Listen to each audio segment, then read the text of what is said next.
Okay, we're in Flint, Michigan, back at the builder's home. This will be the last video.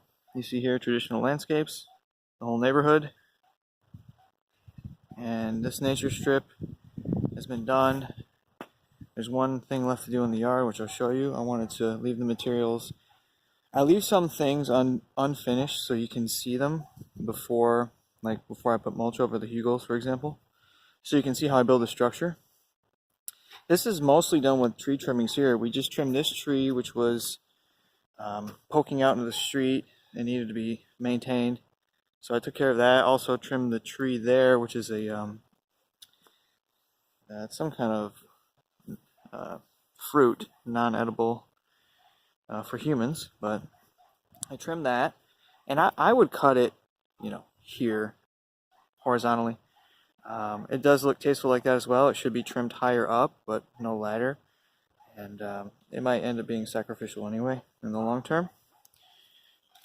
So this is just a basic doing the edges here. That's all it is. The maintenance is a straw broom and a rake, and you just clean up the mulch. When it rains, after it rains, I come up with my foot and I just push it in.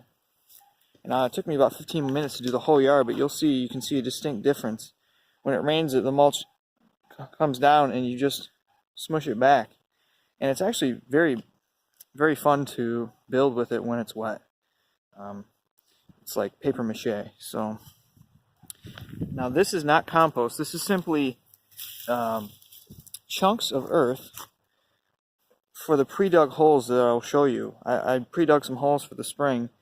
And from that we took the topsoil and we just flip it upside down and then smush it.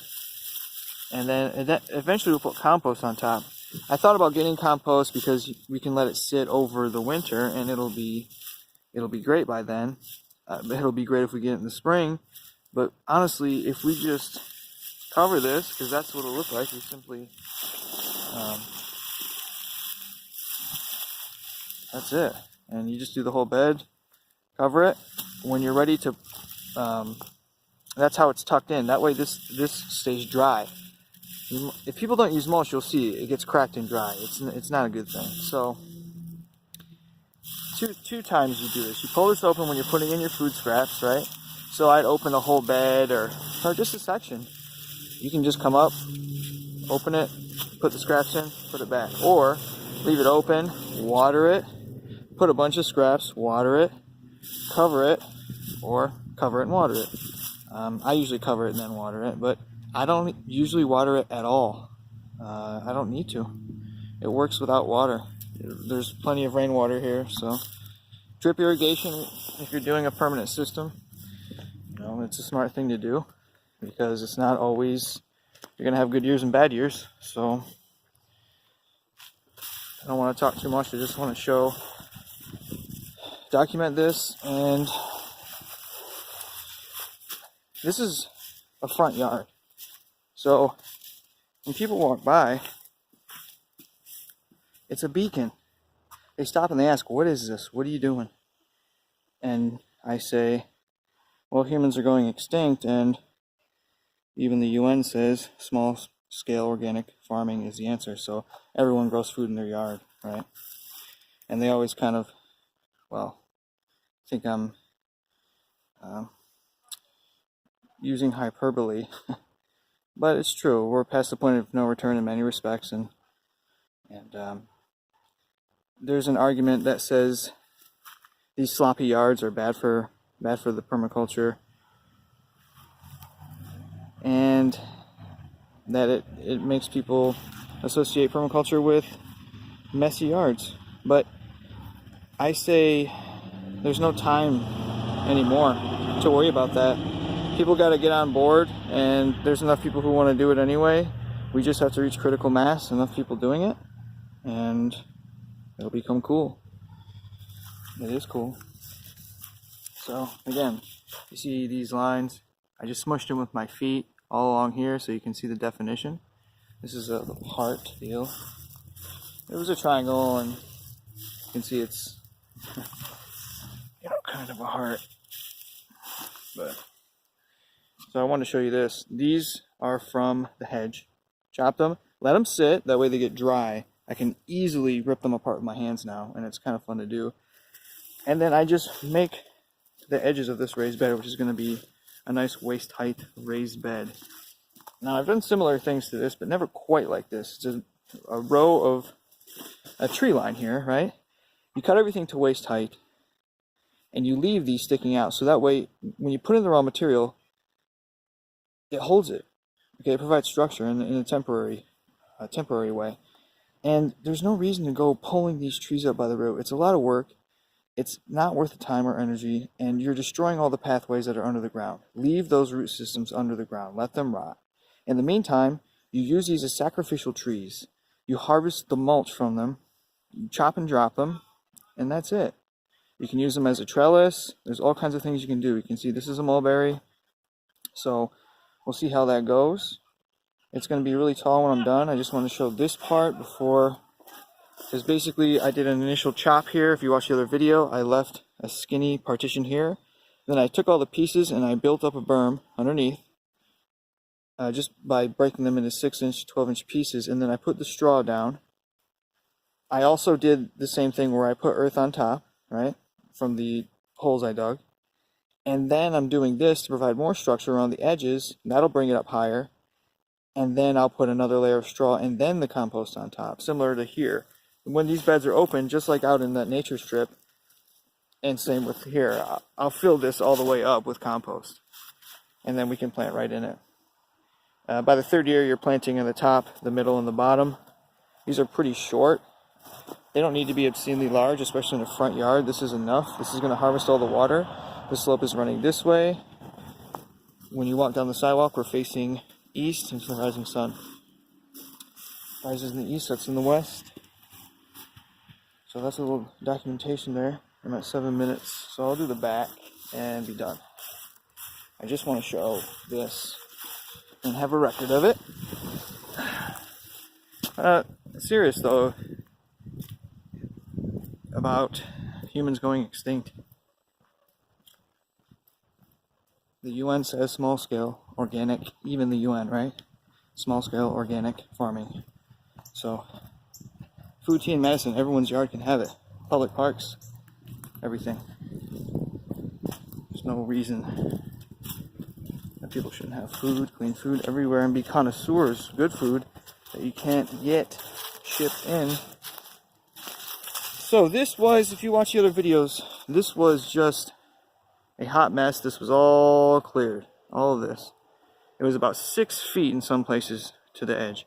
That's why on the ground here, you'll see it's a nice, there's no need to even mulch that. And perhaps we will chop and drop once these sacrificial trees grow up again. We'll chop everything, let it fall, and then it'll be a nice leaf litter. I just want to show this, how I made this one, because I never made one like this before, in this order. I simply took the largest single log I could find for each one. This one has a large log, this one has a large log, and that one does not. It might, I can't recall. Then I took all these grapevines, which it was mostly grapevines, and all the other trees, and I make these packets. I think in the edible forest gardening book they're called fascines. Someone can correct me on that. I can't remember the word. But it's like it's not a faggot, which is a bundle of 6, but smaller, even a smaller bundle. I call them mulch packets. I just wrap everything up and bunch it up and then smush it in so it creates structure. So I'm going to cover these with straw. Well, wait, I'm getting ahead of myself. So yeah, I put down this, right? Log underneath. Then all these trimmings, mostly grape, which it was a lot of work. all the rest of the trees that I have, I just put on top here. All the other logs.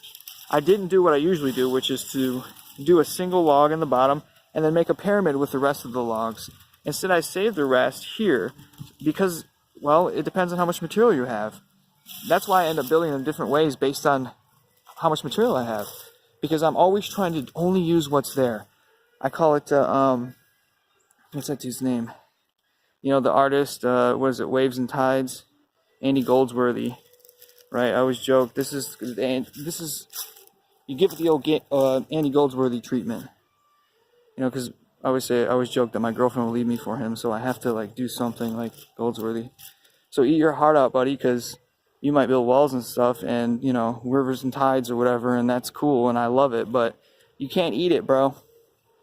So, oh, and these corners, nothing fancy. I just use these grapes. That's actually a single grape, piece of grape. Kind of neat. Just to denote this keyhole here.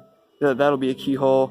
But honestly, I'll probably make a path here so you can get to the corner, or just keyhole here. You know, either way, it doesn't matter. We'll figure it out.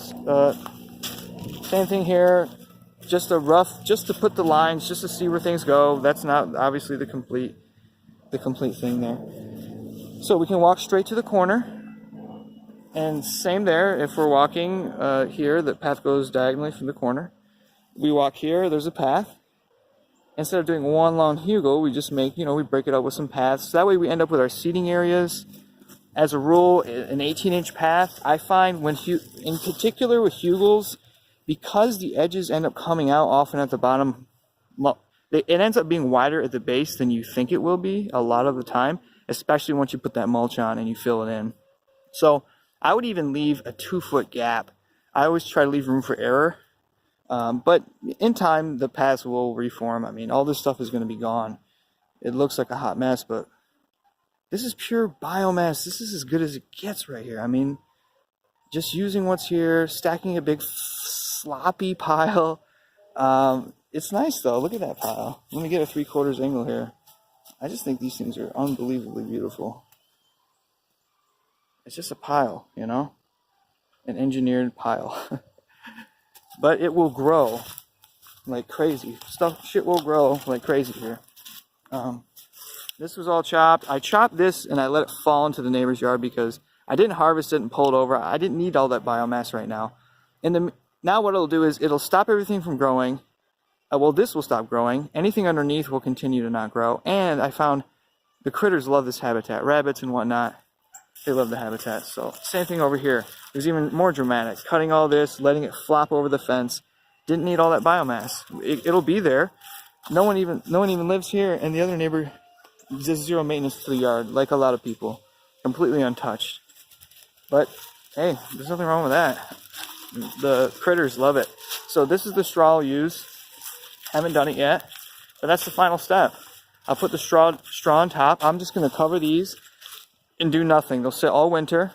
I'll come back in the spring, open up those tops, and then put in the compost and plant. I was thinking about planting now. It's kind of late. There's things we could plant, but I just like to let it sit and marinate and get nice and gooey, and it'll be excellent, like baking a cake. So this was Flint, Michigan Builder's Yard, Jimmy Leaf Tender. Thanks for watching. Facebook.com/Jimmy Leaf Tender and gmail.com, as well as YouTube. So if you have questions or want to chat, meet up, do whatever, have coffee, do forest gardens, hit me up. I'm going to Montreal soon. Much love to all. Peace.